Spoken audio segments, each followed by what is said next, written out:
Sa balitang abroad, ihinto raw ng Estados Unidos ang malawakang pag-atake nito sa Iran matapos umanong makiusap ang ilang bansa sa Middle East.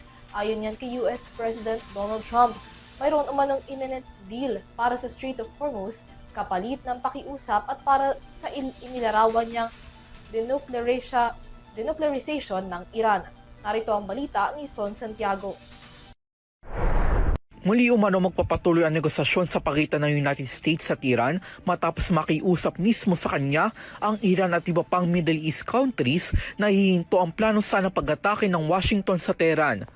Sakay ng Air Force One nitong linggo, sinagot ni United States President Donald Trump ang katanungan ng media.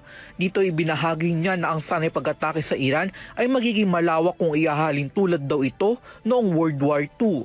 That would be the biggest attack since World War II.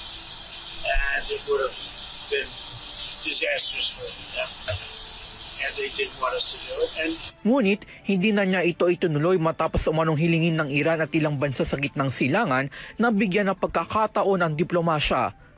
Dito nga niya sinabi na ipinabatid sa kanya ng mga ito na mayroong imminent deal para sa Strait of Hormuz at para sa inilarawan niyang denuclearization ng Iran. I was asked to by Saudi Arabia, by UAE, and by Qatar, and by Iran.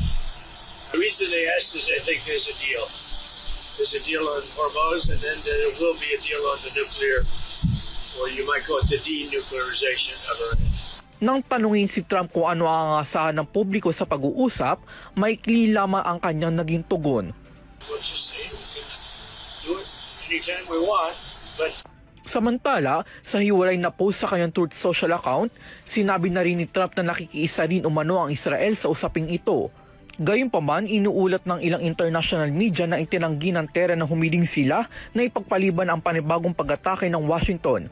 Matatandaan na makaiilang ulit ng ipinahayag ni Trump na malapit na magkaroon ng kasunduan sa pagitan nila ng Iran, ngunit nauuwi pa rin ito sa panibagong mga opensiba. Magaganap naman ang umano'y nakatakdang pag-uusap sa ganap na Lunes ng hapon, August 3 oras sa Amerika. Para sa EuroTV News, ako si Son Santiago, isang dekadang sumasaludo sa bawat Pilipino.